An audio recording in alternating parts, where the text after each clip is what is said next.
German ने कहा था कि कर्जा मांगना तो कान में मांगना, इसलिए कान में मांगूंगा। जर्मन में सलीम बोल लिया हूँ। ओ महाराज सलीम, बोलो जी क्या हाल है।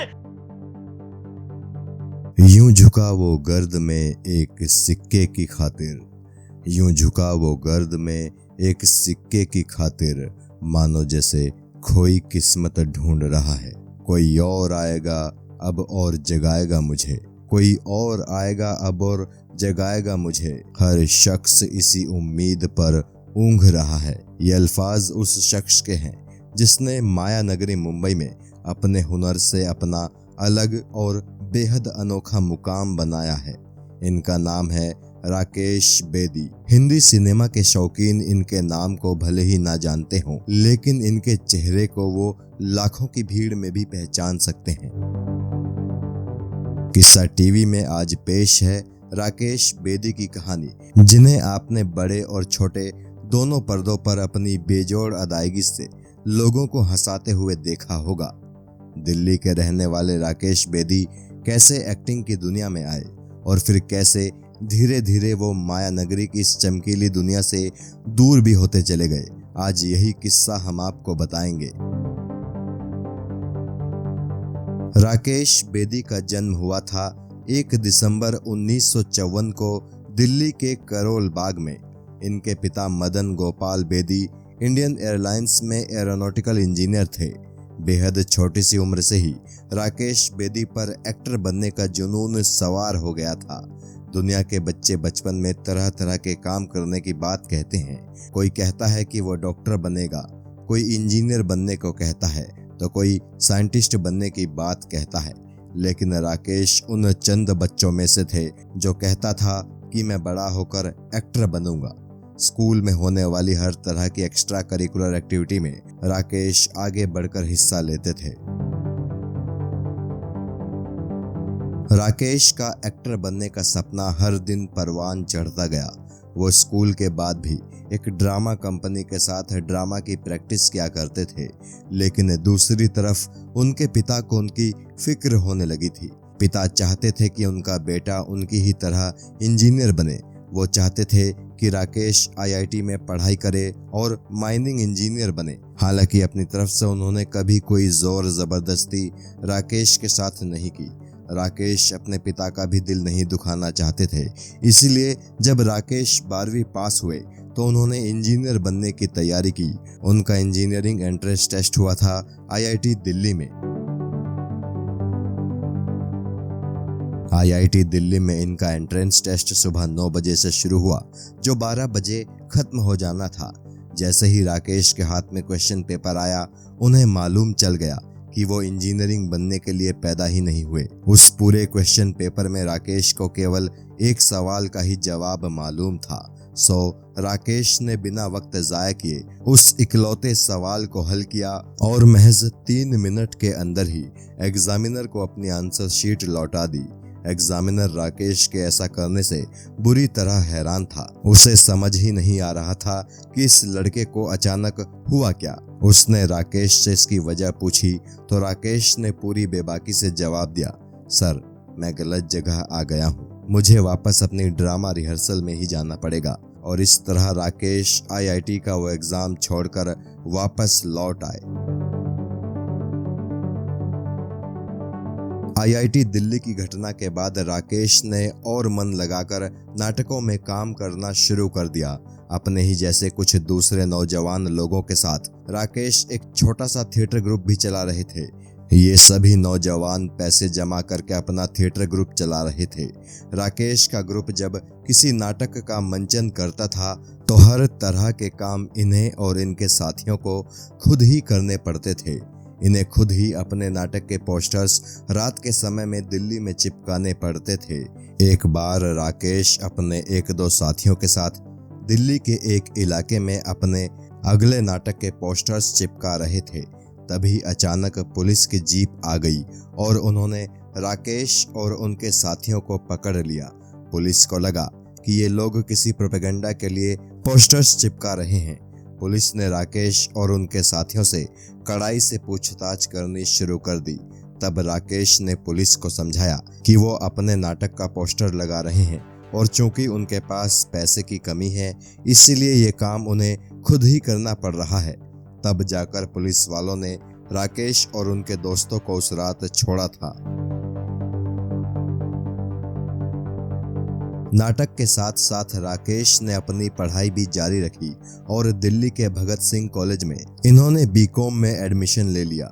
कॉलेज में भी ये नाटकों और दूसरी सामाजिक गतिविधियों में हिस्सा लेते थे। इसी दौरान इनके पिता एक बार फिर से इन्हें लेकर टेंशन में आने लगे थे। पिता को अपने बेटे की फिक्र होने लगी थी। राकेश को जब अपने पिता की टेंशन के बारे में जानकारी मिली तो उन्होंने फैसला कर लिया कि अब दिल्ली के नाटकों से बाहर निकलकर प्रोफेशनल एक्टिंग में जाने का वक्त आ चुका है। लेकिन राकेश को ये समझ नहीं आ रहा था कि आखिर शुरुआत कैसे की जाए।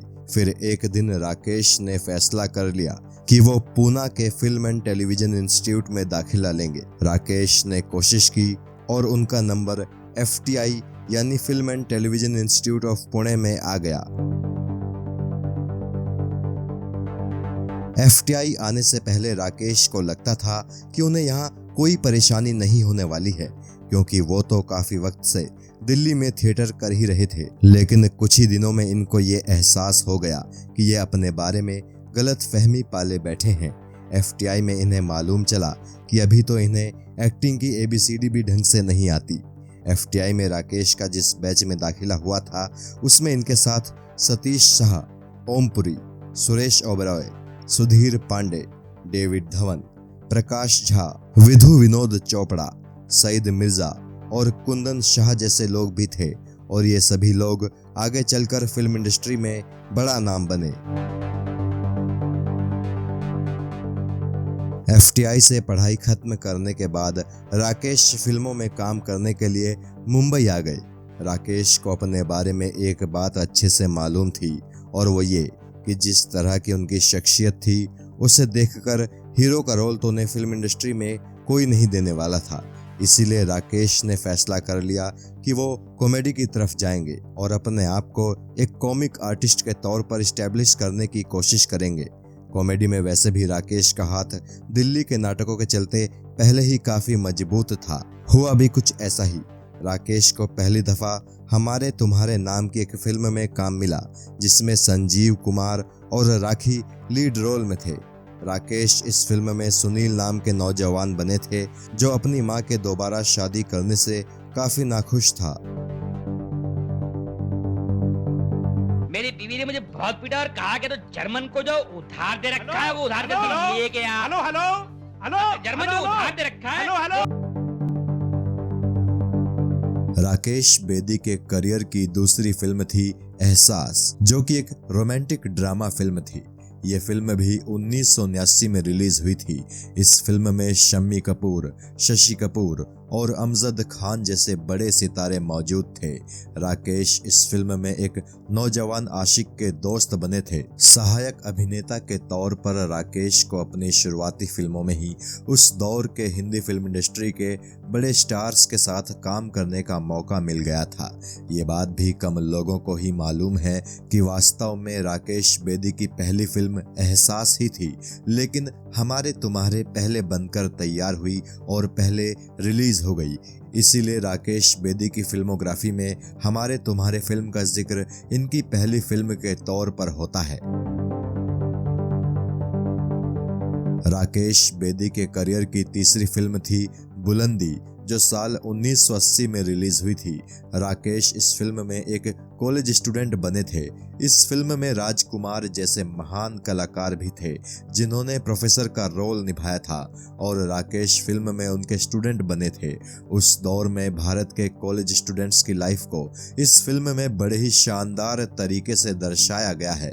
फिल्म में राकेश एक ऐसे पिता की संतान बने हैं जो बेहद भ्रष्ट है, लेकिन अपने गुरु की सोहबत में आने के बाद वो बेटा अपने ही बाप के काले कारनामों के खिलाफ बगावत कर देता है। इस फिल्म में निभाया गया राकेश का किरदार उनके फिल्मी करियर के सबसे यादगार किरदारों में से एक माना जाता है।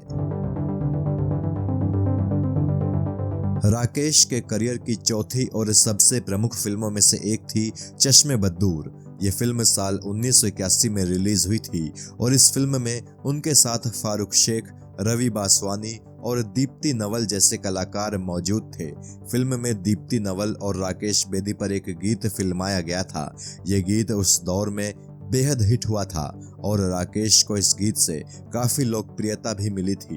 राकेश की कॉमिक टाइमिंग को इस फिल्म में काफी ज्यादा पसंद किया गया था। ये फिल्म उस दौर की एक बेहद बड़ी हिट फिल्म साबित हुई थी। इस फिल्म में भी कॉलेज स्टूडेंट्स की कहानी दिखाई गई थी।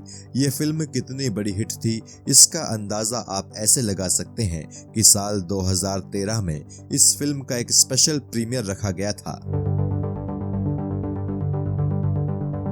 राकेश बेदी की फिल्म चश्मे बद्दूर से एक बड़ा ही दिलचस्प किस्सा भी जुड़ा है।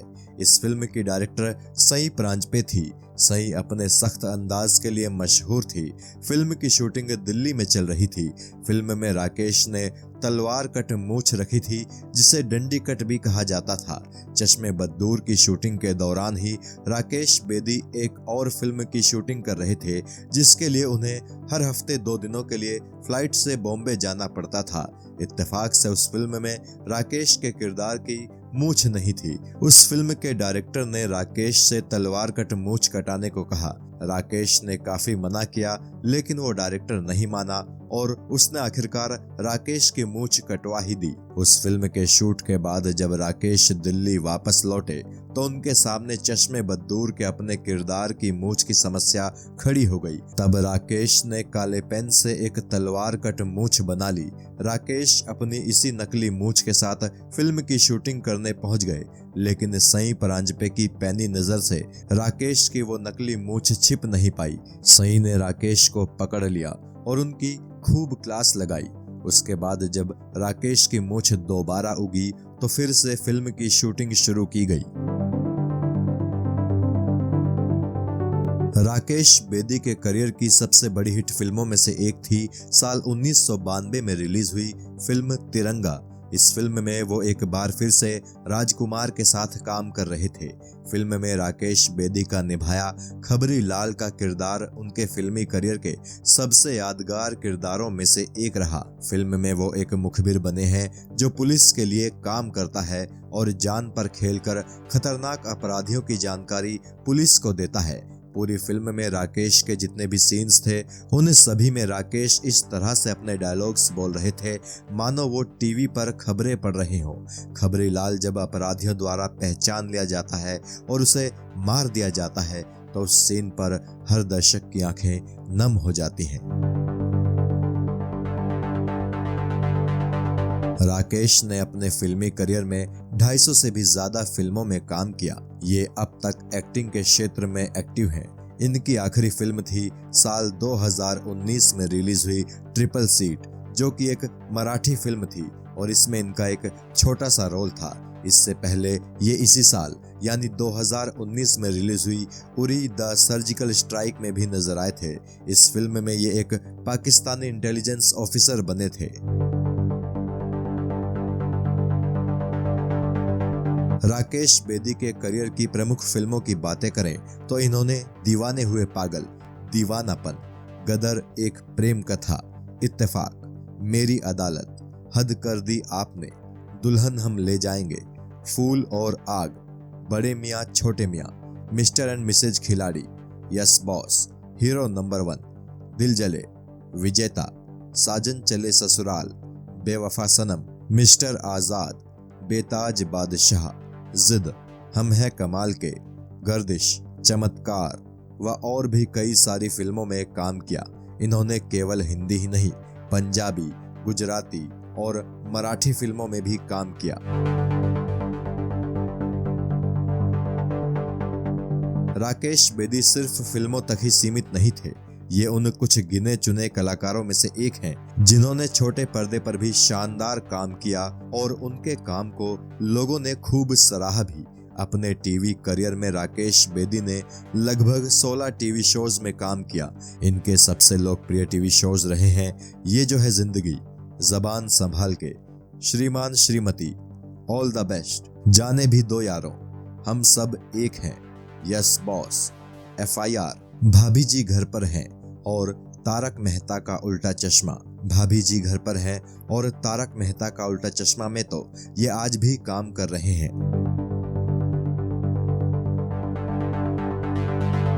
लेकिन राकेश बेदी फिल्मों की दुनिया छोड़कर छोटे पर्दे पर काम करने क्यों आए? क्यों राकेश बेदी पहले टीवी पर काम नहीं करना चाहते थे? वो कौन सी बात थी जो ये टीवी पर काम करने के लिए राजी हुए? और टीवी पर काम करने के बाद इनके साथ ऐसा क्या हुआ था कि इन्हें अपना मुंह छिपाना पड़ता था? नमस्कार। नमस्कार। क्या खबर लाए हो खबरीलाल? आज के मुख्य समाचार ये हैं कि प्रलयनाथ गुंडा स्वामी का दिल्ली का एजेंट हथियारों की पेमेंट के लिए सोना और डॉलर्स लेकर आज रात शहर पहुंच रहा है। अपना फिल्मी करियर शुरू करने के 5-6 सालों में ही राकेश बेदी फिल्म इंडस्ट्री का एक जाना पहचाना चेहरा बन चुके थे। उन दिनों दूरदर्शन भी दर्शकों के दिलों में जगह बनाने की कोशिश कर रहा था और दूरदर्शन पर भी कुछ अच्छे शोज चल रहे थे, लेकिन फिर भी बड़े पर्दे के कलाकार दूरदर्शन पर काम करना पसंद नहीं करते थे। ऐसा ही कुछ राकेश बेदी के साथ भी हुआ था। राकेश बेदी को जब ये जो है जिंदगी का ऑफर आया था तो वो कंफ्यूज थे कि इस शो में काम करें कि ना करें। राकेश इस शो में काम करने के बारे में 1 महीने तक सोचते ही रहे। कई लोग थे जो उनसे कहते थे कि तुम फिल्मों के कलाकार हो, अगर टीवी पर काम करोगे तो फिल्मों में तुम्हारी मांग खत्म हो जाएगी। वहीं कुछ लोग उन्हें टीवी पर भी काम करने की सलाह दे रहे थे। ये जो है जिंदगी में काम किया जाए कि नहीं, राकेश इसी उहापोह में फंसे हुए थे कि इसी दौरान इनके एक दोस्त ने इन्हें कुछ किताबें पढ़ने को दी। उन किताबों में अमेरिका में टेलीविजन की स्थिति के बारे में लिखा था। उन दिनों अमेरिका में टेलीविजन बेहद लोकप्रिय हुआ करता था। उस दौर का हर बड़ा हॉलीवुड स्टार छोटे पर्दे पर भी काम कर रहा था। इन सब बातों को जानकर राकेश बेदी को प्रेरणा मिली और आखिरकार उन्होंने ये जो है जिंदगी में काम करने के लिए हाँ कह दिया। शो की शूटिंग शुरू हुई और आखिरकार ये जो है जिंदगी दूरदर्शन पर प्रसारित होना शुरू हो गया। 1 महीने के भीतर ही राकेश बेदी की लोकप्रियता में इतना तेज इजाफा हुआ कि हर कोई उन्हें पहचानने लगा। राकेश सड़क पर निकलते तो लोग इन्हें घेर लेते, इनसे ऑटोग्राफ मांगते, लोग इनके पीछे पीछे चलने लगते। आलम ये हो गया कि अपने पर्सनल कामों के लिए राकेश जब घर से बाहर निकलते तो उन्हें अपना चेहरा किसी रुमाल या फिर किसी कपड़े से छिपाना पड़ता था, क्योंकि यहाँ कल एक फूलदान 75 रुपए का मिल रहा था। आज 300 का हो गया। 300? एक ही दिन में इतनी लूट? आप नहीं समझेंगे। क्यों? आपका स्टैंडर्ड फुटपाथ का है। आपकी नाक का। एक और टीवी शो जिसमें राकेश बेदी के काम को बेहद पसंद किया गया था वो था श्रीमान श्रीमती। इस शो में राकेश बेदी दिलरुबा जी के किरदार में थे। ये शो अपने दौर का दूरदर्शन का बेहद लोकप्रिय शो था। कम लोग ही इस बात से वाकिफ थे कि शो में इनका पूरा नाम दिलरुबा जरनैल सिंह खुराना था। राकेश बेदी का किरदार इस शो में एक ऐसे इंसान का था जो थोड़े अलग ढंग से चलता है, बात करता है और एक्सप्रेशंस देता है। इस शो में इनके अपोजिट अर्चना पूरन सिंह थी। ये शो 1994 से दूरदर्शन पर टेलीकास्ट होना शुरू हुआ था और सन 1999 तक लगातार चलता रहा था। दर्शकों ने इस शो में राकेश बेदी को बेहद पसंद किया था। इस शो से राकेश बेदी की लोकप्रियता चरम पर पहुंच गई थी। एक इंटरव्यू में राकेश बेदी ने बताया था कि कैसे उन्होंने श्रीमान श्रीमती के दिलरुबा जी के रोल के लिए खुद को तैयार किया था। बकौल राकेश बेदी, इनकी पत्नी की एक सहेली की शादी थी। ये भी पत्नी के साथ उस शादी में गए थे। उन्हीं दिनों ये अपने दिलरुबा जी वाले किरदार के लिए तैयारी कर रहे थे, लेकिन इन्हें समझ नहीं आ रहा था कि इस किरदार को कैसे डेवलप किया जाए। उस शादी में इनकी पत्नी की सहेली के हस्बैंड को जब इन्होंने देखा तो इन्हें लगा कि अगर इस तरीके से दिलरुबा जी के किरदार को पेश किया जाए तो ये काम कर सकता है। घर वापस आकर इन्होंने कई दिनों तक उसी अंदाज में अपने किरदार पर मेहनत की और फिर जब श्रीमान श्रीमती टीवी पर टेलीकास्ट हुआ तो इनकी मेहनत काम कर गई। दिलरुबा जी के किरदार को बेहद पसंद किया गया।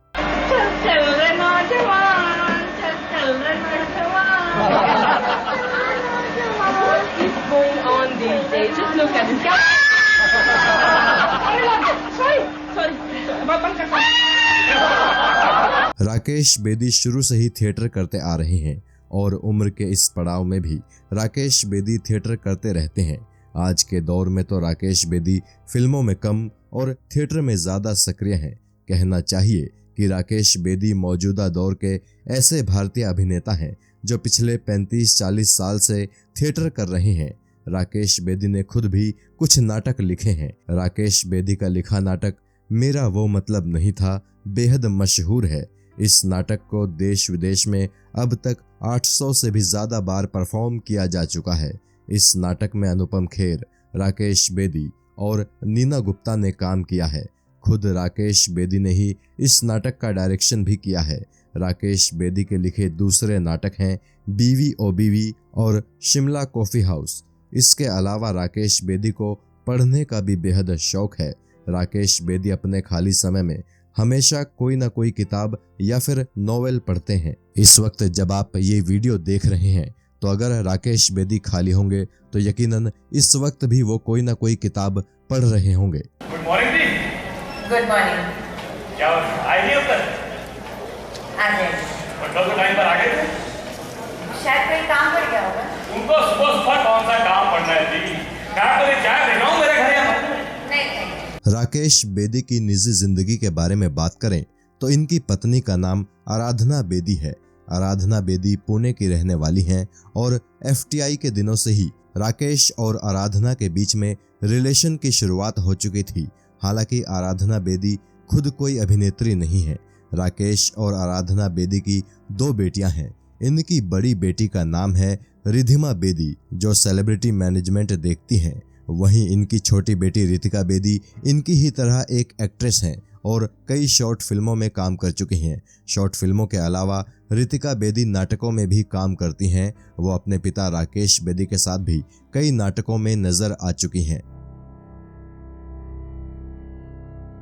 राकेश बेदी की उम्र अब 66 साल से भी ज्यादा हो चुकी है। इस उम्र में भी राकेश बेदी थिएटर और फिल्मों में एक्टिव हैं। साथ ही राकेश बेदी अब भी कई टीवी सीरियल्स में काम कर रहे हैं। राकेश बेदी कहते हैं कि जब तक हो सकेगा वो एक्टिंग करते रहेंगे, क्योंकि एक्टिंग उनके लिए कोई काम नहीं बल्कि उनका शौक है। एक ऐसा शौक जिसे वो दिल से पसंद करते हैं। किस्सा टीवी और उसके सभी दर्शकों की तरफ से ईश्वर से प्रार्थना है कि राकेश बेदी की सेहत हमेशा बढ़िया रहे और वो ऐसे ही अपने हुनर से सिने प्रेमियों का मनोरंजन करते रहें।